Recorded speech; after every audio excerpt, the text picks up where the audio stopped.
Eu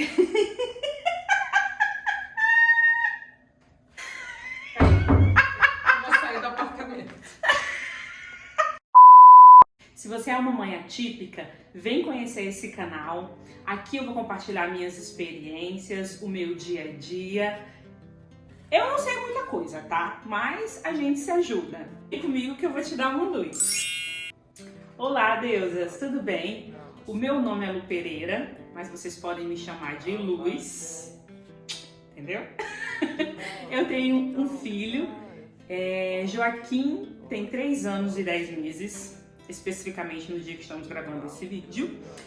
E nós somos uma família atípica. Então, deusas, o canal Luz Atípica, ele nasceu com a ideia de trocar experiências, tá? De mostrar uma vida real, a vida que eu levo com o Joaquim, as lutas que a gente passa no dia a dia, dentro da nossa realidade. Aqui vai ter muita emoção, vai ter muito humor, muita bobeira, muita risada e muita informação também, coisas que a gente vai estar compartilhando entre a gente aqui no nosso momentinho, né?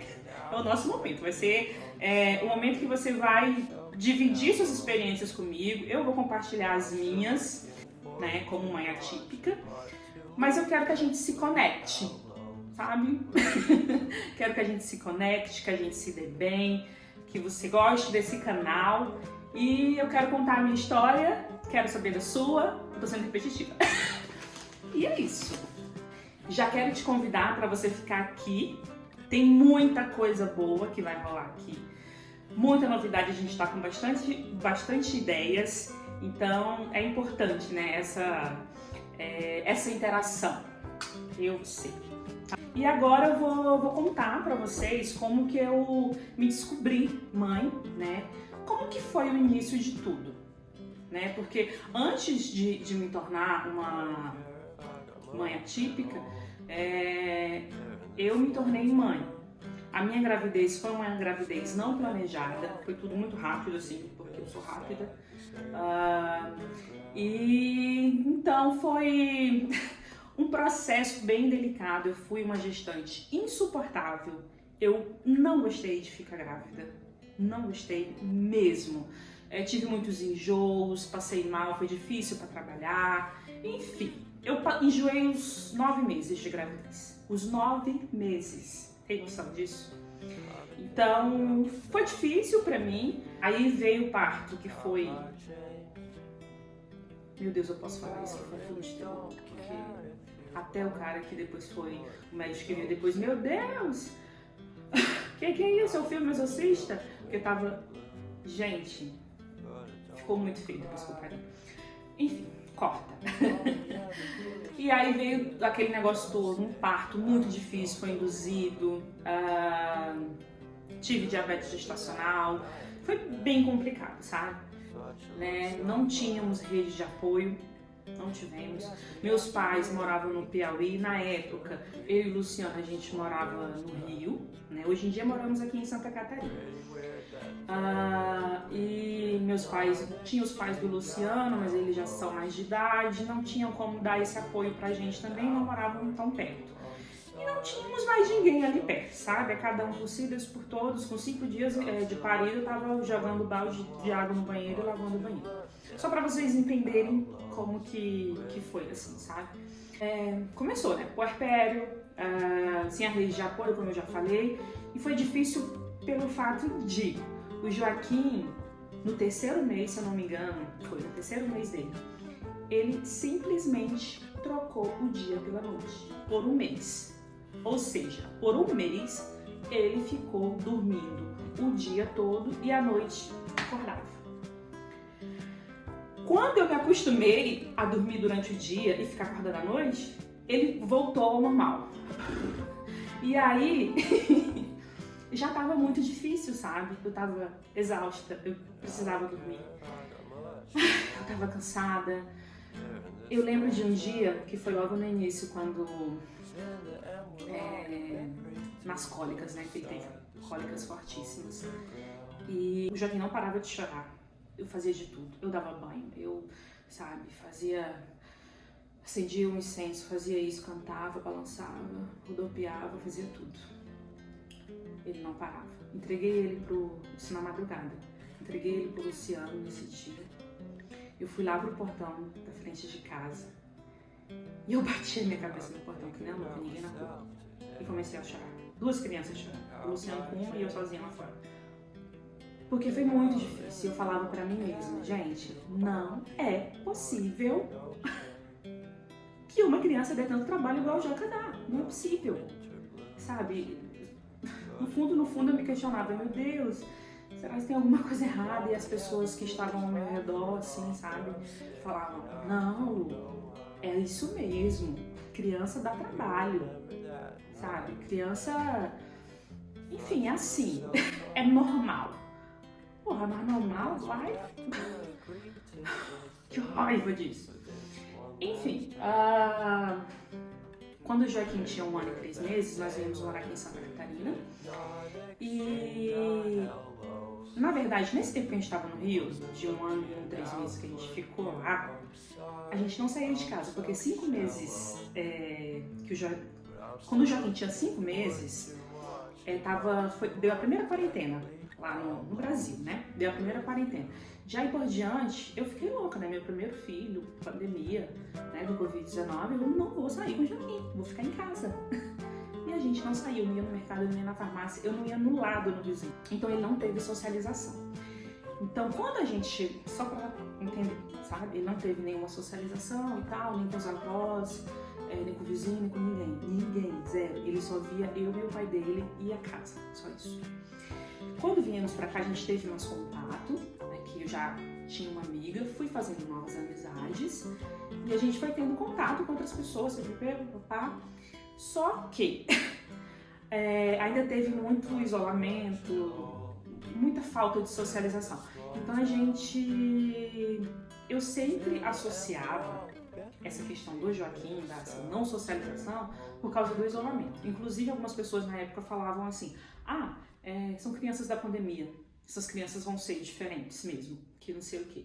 E aquilo ia entrando na minha cabeça e tal. No início ele fez as amiguinhas dele, teve algumas amiguinhas, que ainda tem na verdade, da mesma idade, e ele socializou a princípio. E tipo, do nada, uma virada de chave, né, que fala. Ele simplesmente não queria socializar com 0 pessoas. Não queria. Nem com criança, nem com adulto. Só eu e o pai dele. E não queria sair de casa. Um terror. E aí, nessa situação, eu fui vendo que estava cada vez mais difícil. As palavras que ele falava, ele começou a ter uma regressão, sabe? Falava algumas palavras e nada parou de falar. Sabe? Aí começou a pular bastante.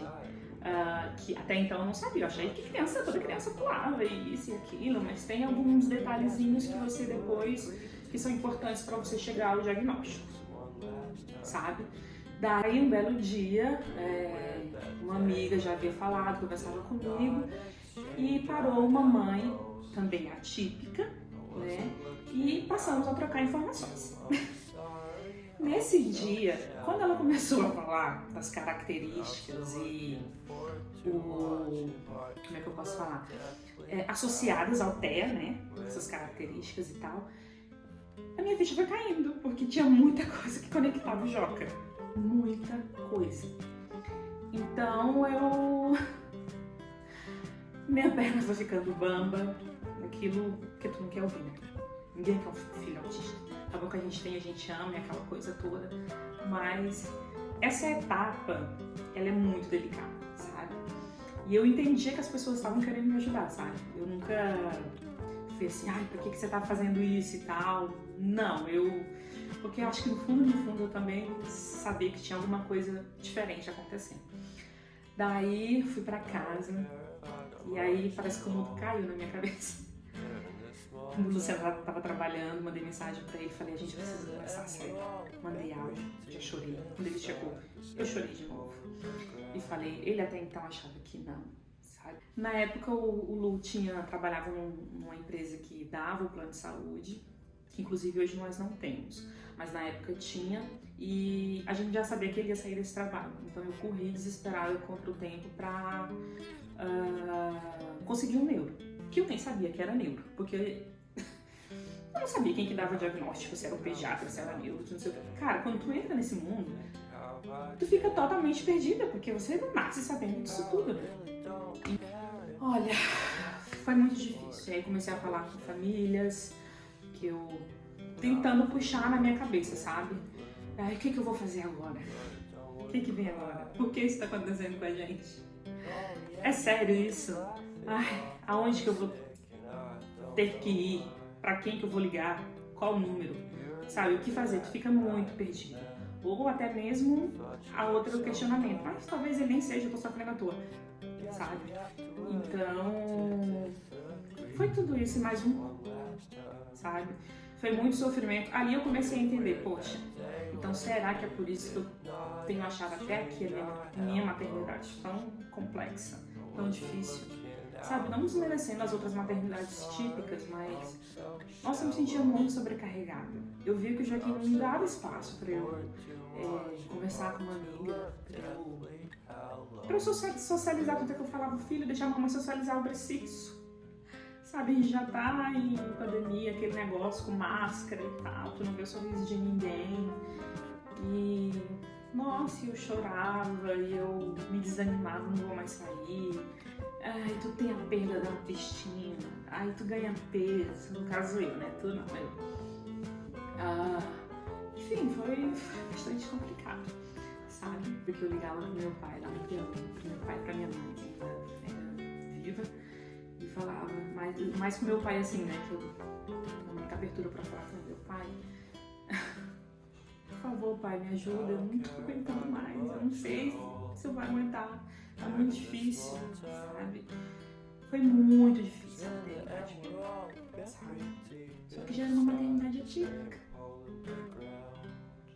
Mas eu não sabia. E não tem como tu saber, assim, sabe? Falta informações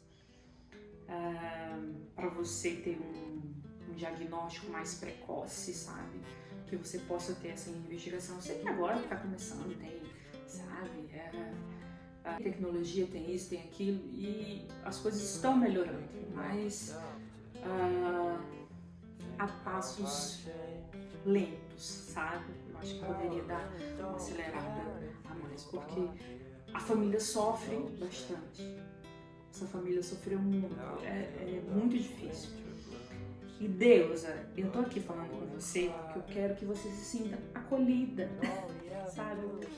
Porque eu queria muito que alguém tivesse conversado comigo, que eu pudesse ter essa abertura. Claro, eu tinha amigas, sim, amigas até que não tinham filhos na época, mas não é a mesma conexão, porque não vai entender, sabe, por completo. Imagina, e às vezes quando até mãe também, não entende porque a maternidade era típica, mas como eu não sabia, também não tinha como a gente focar, né, nesse lado aí. E aí quando a gente comprou a batalha, né, pra ir atrás do possível diagnóstico do Joaquim, foi difícil porque eu sabia que a gente ia perder o plano de saúde, ia ser tudo pelo SUS. Eu ia tentar o diagnóstico com neuro, só que... O diagnóstico não, né? A consulta com neuro. Só que na época, tava demorando 6 meses, se eu não me engano. Particular. Plano de saúde. 6 meses. Então, a gente não ia ter todo esse tempo. Eu coloquei o Joaquim, fui pro SUS, coloquei ele numa fila de espera, né? Foi o único jeito, a gente não tinha dinheiro pra pagar particular. E até mesmo se você tivesse, não tinha como naquela época. Não tinha como, porque era muito caro. E não tem neuro suficiente para a quantidade de autistas que tem. Autistas que tem e pessoas que estão investigando também, sabe? Então foi complicado. Então eu fui procurar, né, como eu já falei, procurar ajuda terceirizada, digamos assim. Fui pra internet, fui tentar me informar, tentar deixar e tentar aceitar também aquilo já de antemão, se fosse mesmo o TEA, né? E aí, eu sempre pedi opinião às pessoas. Eu sempre achei relevante isso, sabe? E nem sempre é relevante. E aí eu pedia, só que umas pessoas falam uma coisa, outras falam outra. Umas te jogam para um lado, outras te jogam para o outro, sabe? Pessoas querem te ajudar, mas as pessoas nem têm experiência naquele mundo também, mas querem muito te ajudar. E eu super entendo e eu super agradeço demais. Sabe? Não vou citar nomes, mas você que tá vendo esse vídeo, muito obrigada por ter estendido a mão pra mim naquele momento. Até eu me achar, sabe? Aonde que eu tenho que ir para investigar, o que eu tenho que fazer, entender esse mundo, sabe, que é uma outra realidade. Que tu vê falar do autismo cruamente, vamos dizer assim, cruamente. Que você se sente na obrigação de entender e se sente culpada por não ter entendido isso antes. Você sente até que não teve empatia por outras pessoas, porque você nunca se importou tanto por esse tema. Olha como você se sente até egoísta, sabe? É muito estranho, é bizarro, passa um monte de sensações pela cabeça. E daí a gente foi atrás do diagnóstico.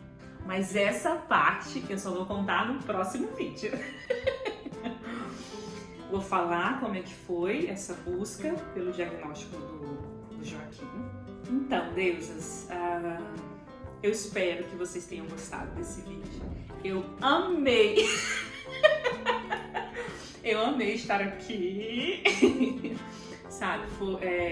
Esse é um momento muito especial pra mim. Eu quero muito dividir isso com vocês. Quero que vocês se sintam conectadas comigo, abraçadas, que vocês se sintam em casa, igual eu me sinto nesse ambiente, que essa casa também não é minha. A gente tá fazendo a casa da minha amiga, o nosso estúdio, tá bom? E eu quero que vocês se sintam em casa. Comenta aqui. Ela vai botar alguma coisa aqui no meu dedinho, ó. Comenta aqui o que você achou desse vídeo. Já deixa seu like e a gente se vê no próximo vídeo, tá bom? Fica com Deus, fica bem. Muito obrigada de ter assistido até aqui. Eu amei fazer esse vídeo. Estou muito nervosa, mas eu gostei bastante. E um abraço quentinho pra você. Até o próximo vídeo.